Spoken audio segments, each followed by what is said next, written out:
Hello students, आज इस video के ज़रिए मैं बीए सेकेंड सेमेस्टर की जो छात्र छात्राएं हैं जिनके एनईपी का एक वोकेशनल स्किल डेवलपमेंट पाठ्यक्रम है जिसको हम कौशल विकास पाठ्यक्रम भी कहते हैं, उसके सिलेबस बताने जा रहा हूँ। उसके अंतर्गत लीडरशिप एंड टीम वर्क के पाठ्यक्रम में कौन कौन से टॉपिक है उसको आपको दिखाने जा रहा हूँ। कई लोगों के मुझे मैसेज आ रहा है कि स्किल डेवलपमेंट वाले जो कोर्स है उसका हमको सिलेबस बता दीजिए, क्योंकि आप लोगों का एग्ज़ाम बहुत नज़दीक है।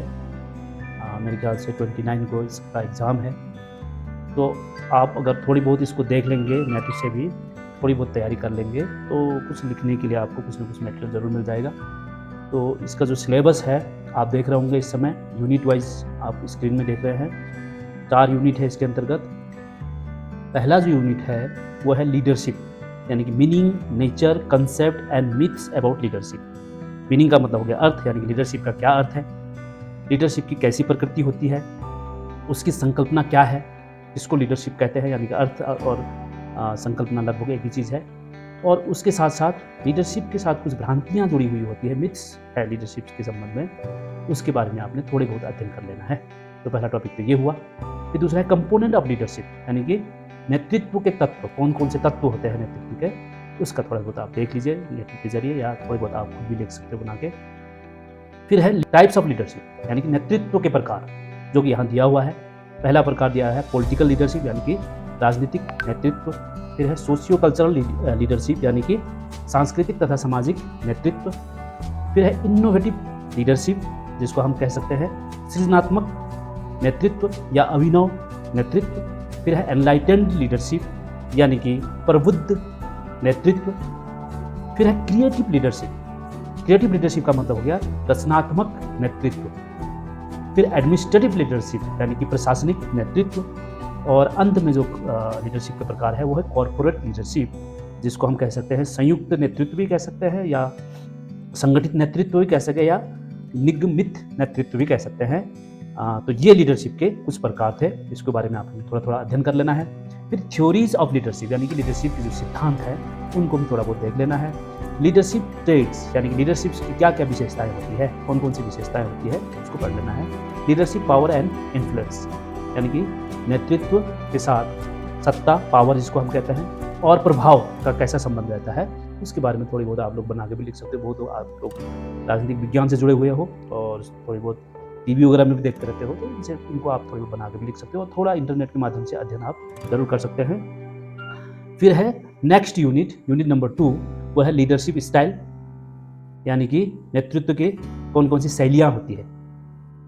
फिर है लीडरशिप स्किल, यानी कि लीडरशिप नेतृत्व के कौन कौन से कौशल्स होते हैं, स्किल्स यानी कि उनके अंदर कौन कौन से हुनर होने चाहिए लीडरशिप होने के लिए, जिसमें आता है बेसिक लीडरशिप स्किल्स, यानी कि नेतृत्व के आधारभूत कौशल। बिल्डिंग टेक्निकल कॉम्पिटेंसी, इसको हम कह सकते हैं तकनीकी क्षमता का निर्माण करना, ये भी इसकी क्वालिटी है, लीडरशिप की स्किल है। उसके अलावा एडवांस लीडरशिप स्किल, यानी कि नेतृत्व के उच्च कौशल। बिल्डिंग हाई परफॉर्मेंस टीम, यानी कि उच्च प्रदर्शन के जो टीम बनाना, टीम मतलब टोली या समूह जिसको कहते हैं, उसका निर्माण करना। लीडरशिप एंड डिसीजन मेकिंग, निर्णय निर्धारण में नेतृत्व की क्या भूमिका होती है, कोई भी निर्णय लेने में नेतृत्व की भूमिका। लीडरशिप एंड वैल्यूज, फिर आगे आपका लीडरशिप एंड इमोशंस, यानी कि लीडरशिप के या नेतृत्व के इमोशंस के साथ क्या संबंध रहता है। फिर लीडरशिप एंड चेंज, नेतृत्व तथा परिवर्तन। लीडरशिप एंड मोटिवेशन, यानी कि लीडरशिप नेतृत्व तथा प्रोत्साहन। ये सारे लीडरशिप के एक तरफ से देखा जाए तो नेतृत्व के कौन कौन से विशेषताएं हैं या स्किल्स है उसके अंतर्गत, उसी को कहा जा रहा है। ये सारे उसकी स्किल्स हैं, तो उनके बारे में भी थोड़ा थोड़ा पढ़ना है आपने। टास्क एंड रोल, यानी कि कार्यभार तथा दायित्व, क्योंकि जब लीडर होता है तो वो स्वयं को भी और अपनी टीम को भी कुछ न कुछ दायित्व देते हैं, उनकी क्षमता के अनुसार किस तरह से दायित्वों का निर्धारण करते हैं, आवंटन करते हैं। तो ये होगा टास्क एंड रोल्स, कैसे हम किसी व्यक्ति को टास्क देते हैं, कैसे उसको रोल देते हैं, इन चीज़ों के बारे में थोड़ी बहुत अध्ययन करना है। फिर तीसरा यूनिट है definition, meaning and nature of team. तो अभी तक तो था नेतृत्व के बारे में, अब आते हैं नीचे टीम के बारे में। टीम का मतलब हो गया जिसको हम टीम वर्क कहते हैं। टीम वर्क माने सामूहिक कार्य, टीम बनाकर। टीम तो आपको पता ही है, जैसे एक फुटबॉल टीम या एक volleyball team.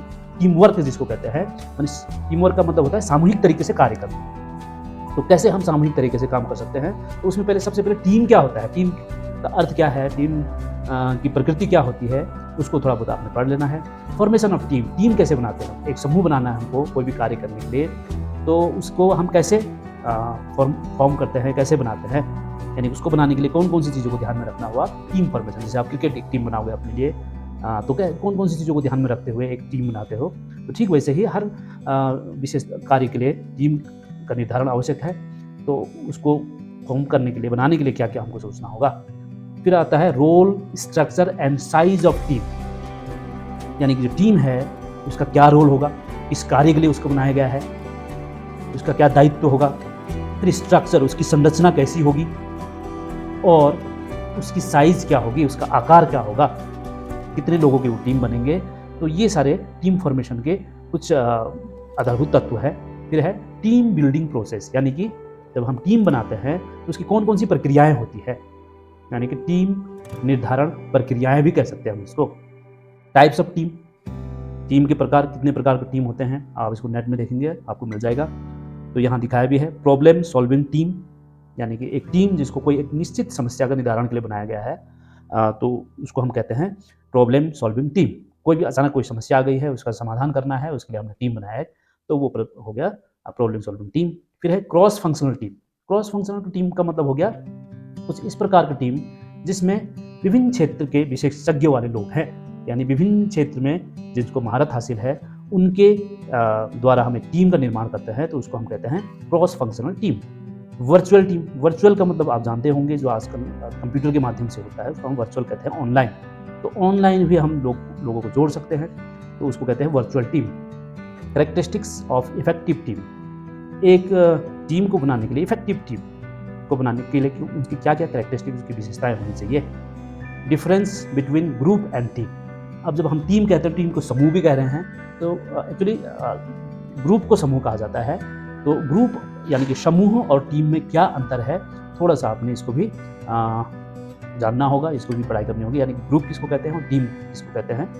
Advantage and disadvantage of team, यानी कि एक टीम है, उसका किसी कार्य के लिए हम टीम बनाते हैं, तो उसके क्या गुण है और क्या दोष है, एडवांटेज एंड डिसएडवांटेज। फिर फोर्थ यूनिट आपका है टीम डायनेमिक्स, यानी कि टीम परिवर्तनशीलता, यानी कि टीम में कैसे डायनेमिक्स होनी चाहिए, क्या परिवर्तनशीलता होनी चाहिए।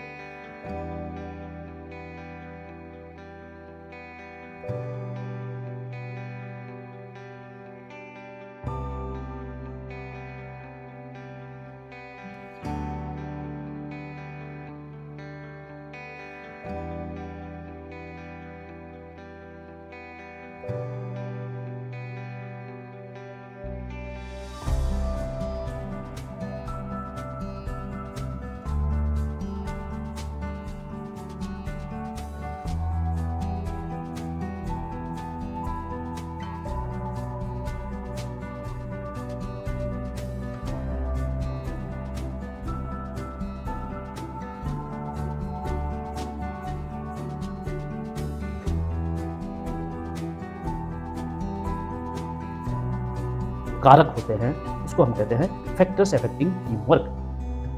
पार्टिसिपेशन एंड एम्पावरमेंट, यानी कि टीम में सहभागिता तथा सशक्तिकरण। पहले तो सभी की सहभागिता होनी चाहिए और सभी को ट्रेनिंग मिलने पर, एम्पावरमेंट का मतलब है ट्रेनिंग या प्रशिक्षण होनी चाहिए।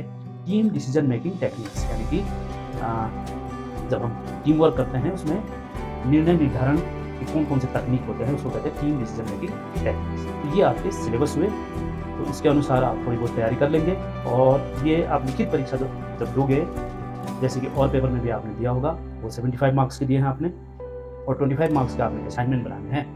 तो आपने इन्हीं टॉपिक्स में से कुछ जो भी आपको अच्छा लगता है उसमें से कुछ असाइनमेंट के तौर पर लिख लेना है और यहाँ जमा कर देना है, और एक निर्धारित तिथि के अंतर्गत हो सकता है इसके लिए आपको नोटिस दिया जाएगा। 10 अक्टूबर से पहले आपने सभी ने इसको बना के जमा कर देना है। अन्यथा अगर आप असाइनमेंट जमा नहीं करते हो लिख के, तो आपको जो 25 मार्क्स है असाइनमेंट के, वो आपको नहीं मिल पाएगा। तो सभी लोग ध्यान रखेंगे। आपके दो चीज़ है, एक तो आपका को करिकुलर, जो माइनर को करिकुलर है, जिसमें एनवायरमेंटल स्टडीज़ था उसका, जिसकी परीक्षा हो चुकी है। उसमें भी 75 और 25 का रेशियो है, यानी कि 75 मार्क्स के आपने लिखित परीक्षा दे दी होगी, तो 25 मार्क्स के आपने उसमें भी असाइनमेंट बना के यहाँ सबमिट करना है। ठीक उसी तरह इसमें भी, यानी कि कौशल विकास में भी आपने 25 मार्क्स के असाइनमेंट बना के कॉलेज में जमा कर देना है, और जल्दी से जल्दी आपको जमा कर देना है, लगभग 10 अक्टूबर तक, क्योंकि उसके बाद मार्क्स एंट्री होगी, फिर रिजल्ट आने हैं आपके। तो सभी लोग टाइमली जमा कर देंगे, क्योंकि पिछली बार भी कई लोगों ने ड्राइंग एंड कलर स्टडीज़ के बार बार कहने के बावजूद भी टाइमली आप लोगों ने असाइनमेंट जमा नहीं किया था, जिससे कि फिर मार्क्स फीडिंग में, यूनिवर्सिटी के पोर्टल में मार्क्स फीडिंग करनी पड़ती है हमको, उसमें समस्या आ जाती है, फिर रिजल्ट आने में परेशानी होती है। तो सभी लोग इसमें आप आजकल से ही तैयारी भी कीजिए, पढ़ाई भी कीजिए, और आपका असाइनमेंट भी बन जाएगा। कुछ टॉपिक्स में आप इंटरनेट से लिखना शुरू कर दीजिए और आपका असाइनमेंट भी बन जाएगा। तो इस तरीके से आप असाइनमेंट टाइमली बना के जमा कर देंगे। Thank you.